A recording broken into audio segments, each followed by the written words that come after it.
Quit arguing with me and just do it. Who's going to know? Huh? Who's going to know? Me. No one will know. Who's going to know? No one will know. Don't be suspicious. Don't be suspicious. Oh, don't be suspicious. Don't be suspicious.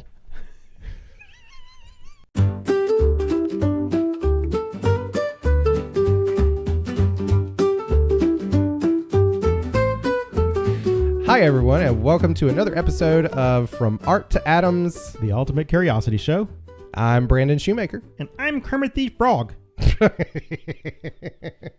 I'm Michael Foles. If you can hear this, call 911. I'm being held against my will. I hate you. So this week, we are going to be talking about something more along the lines of the metaphysical spectrum of things. Last week, we were discussing, what were we discussing? DNA. Mm-hmm. And this week, we're taking A psychedelic trip into the metaphysical. in the metaphysical, Yeah. into the metaphysical realm of things. And we're talking about something called scalar energy. Now, before we launch into exactly what this entails and what we did with it, the reason we're talking about this week is because being a teacher doesn't always have the best perks in the world. Like, other jobs, we don't get massive bonuses and things like that. And Bathroom breaks. Yeah.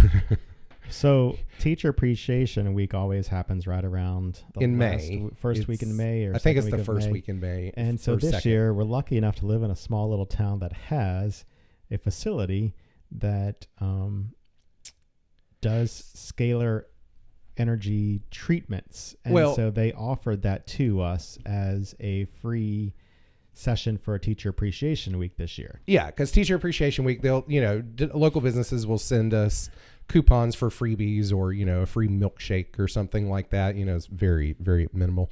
What's really sucky though?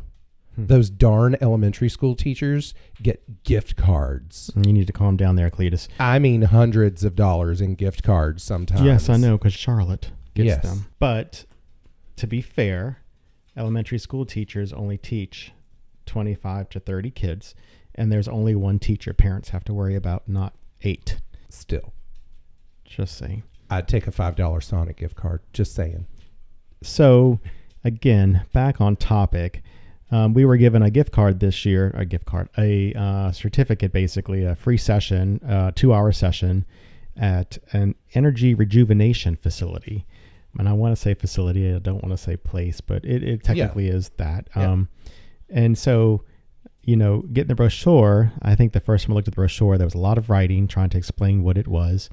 And the only thing that really caught my eye was that it was a 2-hour session worth $110. And I was like, well, okay, I'm going to go ahead and spend it because My motto always is, if it's free, it's for me. I'm not going to pass up $110. Now, if it was a $10 gift certificate somewhere, I would pass that up, but not $110. So we went ahead and booked our 2-hour sessions and not knowing what to expect exactly. So we really need to kind of let you know that, again, walking in to this conversation, we are nowhere near experts on this. I did not even know scalar energy was a thing until... We're not experts on anything that we talk about here. Let's be Well, I mean, I didn't know what scalar energy was until I read this brochure. So... And I have to say, like, I'm really kind of impressed that you brought this to, because I'm one of those people who, we get the emails and stuff and I glance at them and then I'm like, yeah, sure, whatever. I don't need a 5% off of whatever. So I had forgotten that we even got this, and Michael actually brought it to my attention when he said that he was booking a session, and that caused me to reinvestigate the initial brochure and see what all it was about. But the reason why it really impresses me that you brought this to my attention is because you're typically the much more skeptical of the two of us when it comes to things like things approaching the metaphysical realm. I'm more open-minded to that sort of thing, but you're, Mr. Wizard over there who's like, give me the data, give me the science, give me the facts. Then I'm also that way still. I will tell you I'm still a little skeptical on this, but I mean, no harm, no foul. It didn't hurt to go Yeah. experience it and see what it was all about. So in other words, if it were acupuncture, you might not have taken it up. No, I'll try anything once. All right. So if there are any acupuncturists out there, keep that in mind for next year's Teacher Appreciation Week. Hey, look, I'll try it. Hey, yeah, I wouldn't heartbeat. Anyway, so that it surprised me that you were, open to this. But again, like you said, no harm, no foul, and if it's free, it's for me. Hey, look, it's summertime. You know what? I mean, what else do I have to do with my time? Right. So I wasn't competing with anything. So when we started looking into this, they use this machinery, I mean, you would call it, they call it the EE system, the Energy Enhancement System, and this is according to their website, that generates multiple bioactive life-enhancing energy fields, including scalar energy, which can allow cell regeneration, improve immune function, provide relief from pain, detoxify the body, elevate moods, and assist in balancing right and left hemispheres of the brain to increase energy levels. I mean, it sounds like a good idea to me. It sounds like a bunch of hooey to me. Well, granted, but like you said, worth exploring, right? Yeah. Well, so let's just talk really fast. Your body's run on electricity to begin with. Mm-hmm. Your cells generate an electrical charge on them. So the energy aspect of it is viable. However, did you notice that it says that scalar energy, it's not actually part of the electromagnetic spectrum and it doesn't actually produce waves? Yeah. It doesn't look at what a typical wave would look at. It's actually going to look at magnitude as opposed to wavelength. Yes. And I don't remember the difference between, I remember what wavelength is, but I don't remember what magnitude is. Magnitude, wavelength is how far away from each wave peak it is. Magnitude is the height and the deficit of the wave, the up and down of the wave, not the length. Okay. So yeah, if it's not producing waves, it would make sense that there are no waves. Well, good. That explains one thing, because I was like, well, if it doesn't produce waves, then how does it travel or move or whatever? So there's a lot of stuff on a scalar field. This is definitely diving into the mathematical and physical world of the concept of scalar energy, and technically it is just theoretical, right? Like, has it been proven that scalar energy I don't think exists? So. I didn't think so. But so it comes from the world of quantum physics, right? Correct. Which is one of my personal areas of fascination that I do not understand, but I will talk about for hours on end just because it's so cool. So let's look at scalar field itself. So looking at this, the scalar field has additional units of measurements associated with it than what would normally be found in the mathematical and science world. It's discussed that should be independent of the coordinate system. So there should not be an X and a Y, or there should not be a coordinate system or a coordinate point attached to it. To me, it's hard to understand because it is so new to me. Yeah. There is a whole different definition to it that goes beyond what I want to go into it as far as mathematically. There's a formula of the scalar field. We're not going to jump on there. Yeah. It's just hard to describe. Yeah. It seems very mind-boggling. My brain's not big enough to hold all the information that comes out of this. I don't think of the world like this. So anyway, back to energy though. So the body does operate on energy. So the whole point of the scalar energy field is that you're going to use these energy waves or these energy outputs to recharge your cells. And I'm assuming just from glancing over their website that, a healthy cell would have a normal charge, a certain kind of degree of, I think they called it microvolts. Mm-hmm. And so you have a certain microvoltage of your cells for normal cells or healthy cells, and then unhealthy cells have a lower microvoltage. And so the whole thing is that you're bringing those unhealthy cells energy levels to the healthier cell energy level.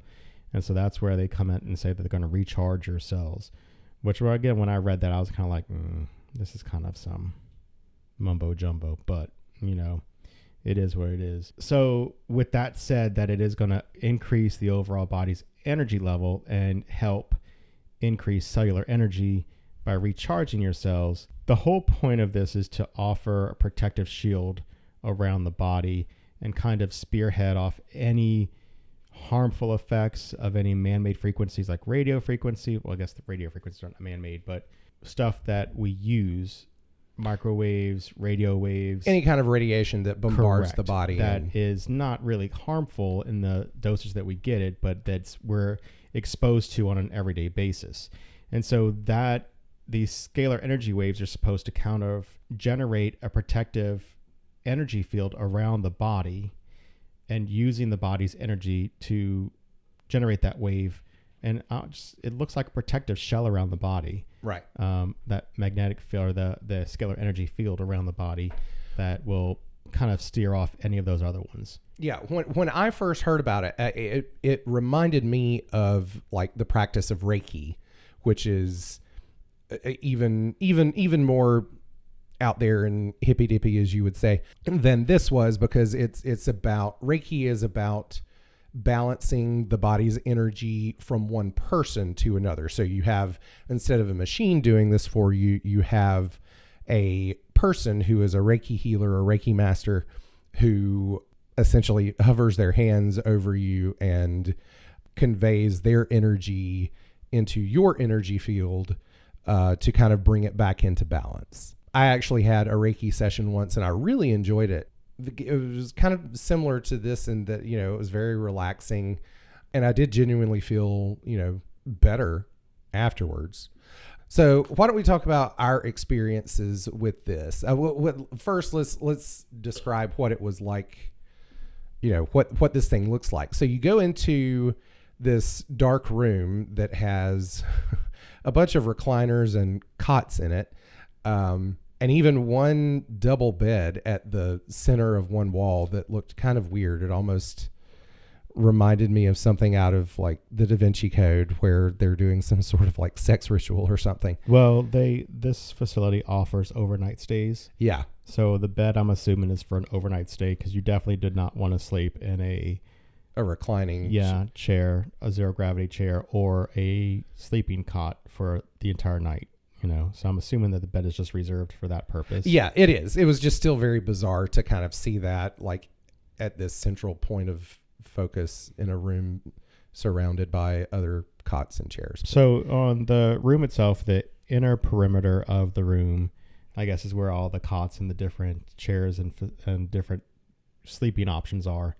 And then in each of the four corners of the room, there were 3 monitors, color monitors, that were emitting different colored, I don't want to say gibberish, but it looked like, quite honestly, what it made me think of, it looked like a multicolored version of The Matrix, in the movie where it's got all the green characters scrolling down.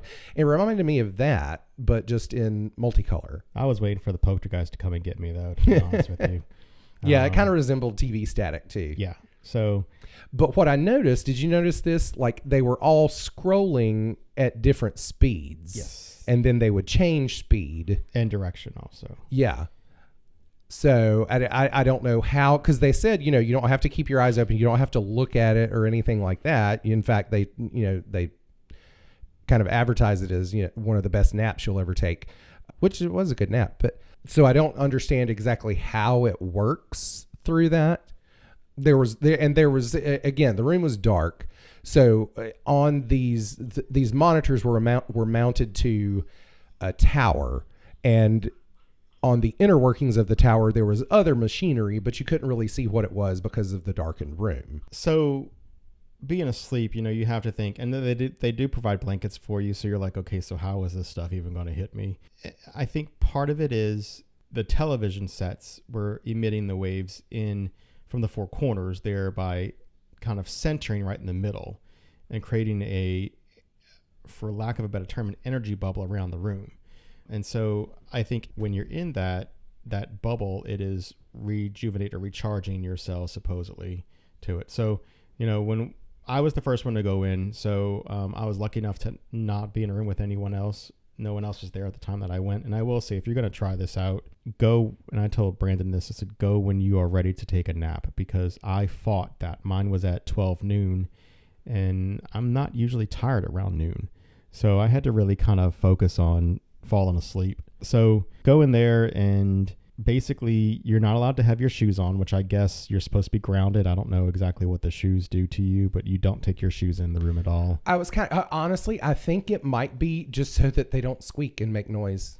Well, that's possible. I was trying to figure that out too, because I was like, you don't have to have your feet on the ground, so it's not about grounding. It's I was thinking about, because when the other lady that was in the room with me finally left at the end, because we didn't start at the same time, I didn't even realize when she had left, and I was like, oh, maybe that's why there are no shoes. So you take your shoes off, you go into the room, you pick they have zero grav chairs or cots to lay in, and it's a preference, whatever is open you can pick. They don't. Did you do a chair or a cot? I did a cot.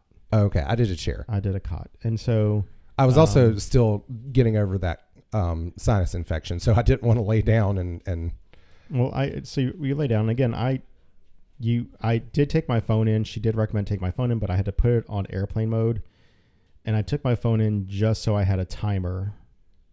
Yeah, I had to use the timer on my watch to wake me up, because they basically leave you alone, Yeah, that surprised me when I walked out and nobody else was in the facility, like even in the outer area. But to have someone just sit there and wait would be pointless. Yeah. It was just, it just struck me because I was like, okay, am I supposed to lock up? Like, no, because the room is magnetically locked. Yeah, so no, I know, but I mean, that's just what was going through my head. So I laid down and just, again, set my phone on the floor, and there's actually on the cots, there's little bags you can put your phone in and your personal belongings in if you want to, that are attached to the side of the cot.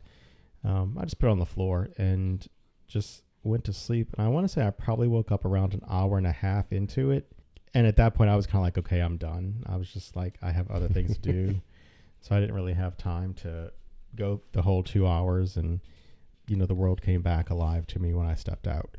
So that was my experience. So the aftermaths of that, though, you're supposed to detox after. They do offer a detox bag, which has clay, thyme, a variety of different ginger, and there's salts and stuff like that. And, and they sell it $15. And it's not a bad deal considering it's a huge bag of detox. But you material. Have to sit in a tub I'm not with a it big for sit in a tub 45 minutes. So I still haven't detoxed. My body still probably isn't. Still holding on to all this energy. Yeah, me bad too. Energy. Anyway, so I felt like nothing really was worth it. But I will say I have dreams, but I don't remember my dreams. And so that night I had my first dream remembrance, like to the point where I remembered my dreams about my aunt who had passed away in 2017. And so it was it was a graphic dream. Like I remember it very well. And it's not one that happens very often. So when I talked to my aunt, who probably believes all this stuff, she believes in the metaphysical and all that realms and stuff like that. And she told me that you mean your other aunt, not your dead aunt? Yeah. Let's clarify. She told me that it was probably a visitation, and she, and I was like, okay, well, whatever. But for the past week, though, and again, it's been a week since I did this, I've been remembering my dreams every single night. Oh, wow, really? So I'm assuming that means that my sleep is deeper than it would be normally. But again, I'm also on summer, so I don't have a lot on my mind right now. Yeah. But I don't know if that's the case, if that's a reason why. So we'll see if it wears off over time. Yeah. But you'd also been on summer for, 3 or 4 weeks before this? Yeah, it's been about 3 weeks, yeah. Yeah. So my experience with it, pretty much the same thing. I went in, like, unlike Michael, I did have one other person that was in the room with me, which was a little uncomfortable. Weird. Yeah. It was just one lady. She was on the opposite corner from me. She was already asleep in a chair when I got there. Apparently she's a repeat customer, but I was just very aware of her presence in the room. And looking around, there's probably close to 12 chairs and cots in the whole room. And I couldn't help but think, God, I could not imagine being in this room if all of these chairs and cots were filled. I wouldn't be able to do it. I wouldn't feel comfortable falling asleep in other people. No. In the presence of other people, because, bodily noises happen as you sleep. So. Well, and quite frankly, I was very self-conscious and like, oh God, I hope I don't snore. I'll be worried about the other thing. But I that was one of my specific memories was like, oh God, and that was the other reason why I had to sit in a chair as opposed to a cot, because I knew if I laid on a cot, I would be more prone to snoring. The other issue, and they do specify specifically if you are doing an overnight stay with them, they do advise you to bring like all the comforts of home, like your own pillow or things like that. One thing that I really wish that I had with me, I have pretty bad carpal tunnel syndrome. And so at night I have to sleep with these wrist braces on. Otherwise my hands will fall asleep and they start to ache in the middle of the night and it wakes me up. So while I was in the chair trying to sleep, my hands started going numb. And I was like, gosh, I wish I had brought my wrist braces. But I started out, I was very, because I knew, we'd already discussed that we wanted to talk about this on the podcast. So I kind of approached it initially from a very journalistic standpoint.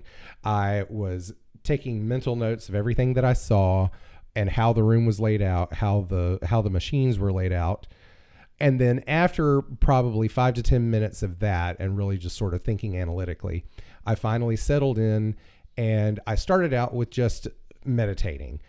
I don't know how long I was meditating. I don't think it was that long. Eventually, I just naturally fell asleep. And the interesting thing for me is also dream related, but it was the fact that I dreamt while I was in the session. And it was a very unusual dream for me. Typically in my dreams, they're first person. Well, this was still first person, but typically in my dreams, I'm me. In this dream, I was very obviously not myself. I was somebody else. And that was very unusual for me. I can think of maybe one other time where I've had a dream that was like that. But, typically it's always me. And in the dream, I was the son of a woman who, and it was in an earlier time, like probably the 80s, maybe early 90s. It could have even been the 70s. I'm not really sure. But it was in an earlier time where, like local television programming would have afternoon kids shows, like, your local version of Captain Kangaroo or whatnot. Mm-hmm. Well, in the dream, my mother was the host of one of these shows. It had puppets and all this sort of stuff. And I had a brother in the dream. And he and I disagreed on how the show should proceed in the future. It was kind of like nearing the end of its life cycle, so to speak. And the show was probably going to be canceled or die out or whatnot because it wasn't as popular as it had been like back in the heyday. It was obvious to me that this was a woman, the host, who had been very popular at one time, but was no longer. And so my brother and I disagreed on how to proceed with the show going forward. And I don't remember who was on which side or what our two distinctive approaches were to it. But then she was dating a man who wasn't our father, that my brother in the dream, he didn't approve of this guy. And I think I was indifferent.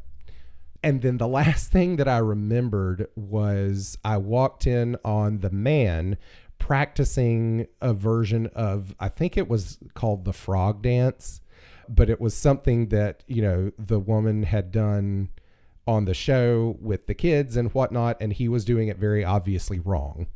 And so it was just very bizarre, but it was this whole story about this situation that I have no connection to, that I've never heard about before, and I wasn't myself. That was the biggest bizarre takeaway, was the fact that it wasn't me. Since then, I typically do remember a lot of my dreams, and since then, my dreams have been back to normal. I'm usually me in them. Nothing out of the ordinary there. But I will say I did feel very refreshed after the session, and I don't want to necessarily say energized per se, but I felt good. To be fair, though, I do feel the same way after a massage. Oh, yeah. So it's hard to say if we can pinpoint it for this one reason. Yeah, but you felt refreshed as well, right? Or yeah, because I just took a nap in the middle of the day. Yeah. Anyway, with that said, again, we're not experts on it. We just want to kind of share our experience with it. Well, and like everything else in the metaphysical realm, it's argued on both sides. I saw when I was reading up on scalar energy, there are apparently some places or some companies that sell scalar energy medallions or talismans that you wear around your neck. And apparently one, it looked like a government website from Australia was warning people not to actually wear them because they said that they were emitting radioactive radiation. Is that redundant? Radioactive radiation. Anyway, but it specified they were emitting alpha, beta, and gamma waves. So I was like, oh, well, that doesn't sound very good. So I don't know if we got, totally irradiated while we were there or what. Maybe that's why. To be fair, you're irradiated every day. Well, this is true. You're talking to your cell phone right next to your ear. So. Exactly. But yeah, it's still, I still found it, an interesting and like you said, it's not like we had anything better to do. We weren't wasting any time by doing it. So what would you, would you do it again? If it was free, yeah. Yeah, I don't, because it was kind of expensive. Well, I say it was kind of expensive. It was probably comparable to like a massage. I think it was like $60 for an hour session, and 2 hours was $110. I guess, yeah, I don't know. Yeah. Really. So it probably is comparable to a massage in price. If I had to pick, though, I think I probably would go with the massage. But no, I think metaphysical things like that can... Holistic medicine. There we go. Thank you. Holistic medicine. But no, holistic medicine has always kind of been controversial and debated. So I think this is just another thing that falls into that category. It's like everything else, with the Reiki healing that I tried. That's something that I would definitely like to try again. But it's something that, hey, if it works for you, then great. No harm, no foul. Yep. All right. So you ready for the trivia segment? Yes. Okay. So today, I forgot I had this actually. I used to use this when I would do team trivia review sessions with my students. But today we have the Ultimate Trivial Pursuit question and answer book. And so what it is, it's literally just it's like a 900 page, almost 900 page book that is nothing but Trivial Pursuit questions. And so each page has 6 questions listed on it, and the book is divided by the Trivial Pursuit category. So I figured what we could do is each of us can just select a page. Yeah, select a category, and then the other person will select a page from the category and go down the list. Okay. So your categories to choose from are geography, entertainment, history, arts and literature, science and nature, or sports and leisure. Let's do science and nature just for S and G's. As if I couldn't have predicted that. All right. So I've gone to a random page here. All right. So, and forgive me, I'm going to have to flip back and forth between pages because the answers are on the back. What collective term describes 2-methylphenol and 4-methylphenol smelly chemicals found in sweat? Can you repeat the question?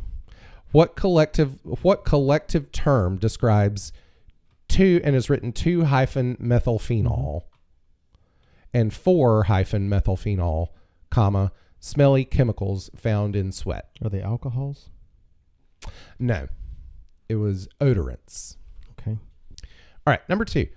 What is a dromophobiac afraid to cross? A state line? That's a good guess. A street. Here in this town, I was about to say, so if you're on state line, then yeah.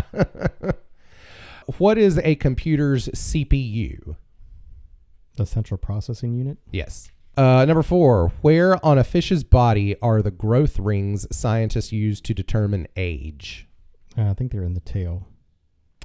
The ears. Number 5, what bird gave its name to the lunar module that took Neil Armstrong to the surface of the moon? The eagle? Yes. Number 6. What never works at night and requires a gnomon to tell the time? Gnomon. Oh, okay. It's kind of a riddle, really. What never works at night and requires a gnomon to tell the time? The sun? Oh, you're so close. What do you tell time with the sun? No, a sundial. Yeah. Okay. All right. Let's do history. Okay. Question 1. What name was given to the leather protection cowboys wore over the front of their pants? Chaps. Number 2. How old was Clara Barton when she founded the American Red Cross? Ooh, God, that's hard. 21. No. She was 60. Oh, wow. Number 3. Oh, and you would know that if you watched The Gilded Age. I did watch The Gilded Age. Oh, that's right. I forgot that she was in... Clara Barton was in one of those episodes. Yeah. They were starting the American Red Cross in the episodes. Yeah. Season 2. Number 3. Where can you find the Great Serpent Mound? I should say what state? What state can you find the Great Serpent Mound? Arizona? Nope, Ohio. Oh. Number 4. What happened to the firefighters who responded to the first alarm of the Great Chicago Fire? What happened to them? They burned? They're the first firefighters who responded to the first alarm of the Great Chicago Fire. If it was great, was it big? Yeah. They were the first ones to respond, and it was only a one alarm fire at that point. Oh, what happened to them? Yeah. They put it out? They went home? They were sent to the wrong address. Oh, that sucks. Okay, number 5. This one's easy. How many funnels did the Titanic have? 4. Okay. Was that right? 3 working ones. There was also a false one. Okay. Well, yeah. Okay, number 6. What was James the First of England's Scottish title? James the 6th? Yep. Yay. How do you know that? I love history. My mom was a history teacher. I had to know things. Anyway. I think we pretty closely tied on that one, didn't we? I don't know. Who's keeping score? It's just for funsies. Exactly. All right. Well, that's another episode of From Art to Atoms. The Ultimate Curiosity Show. Thank you so much for joining us, and we will see you next week with another. Bye.